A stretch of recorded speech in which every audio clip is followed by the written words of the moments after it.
Video ना है road में यार।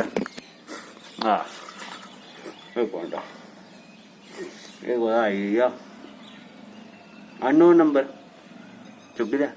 एक मिनट। हाँ हेलो अंकल क्या खाए हो जी चलिए गए ना यार मी कुत्थे पता ओ मी किंज पता यार मोदी मेरा कोई चाचा सोर लगे दा।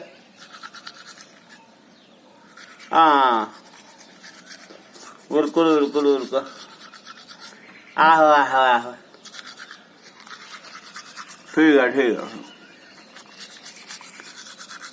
हाँ हाँ हाँ हाँ वो गल तो है वैसे। ठीक है खैर ठीक। हेलो हाँ जी कौन बोला गप्पे कड्डा भरावा।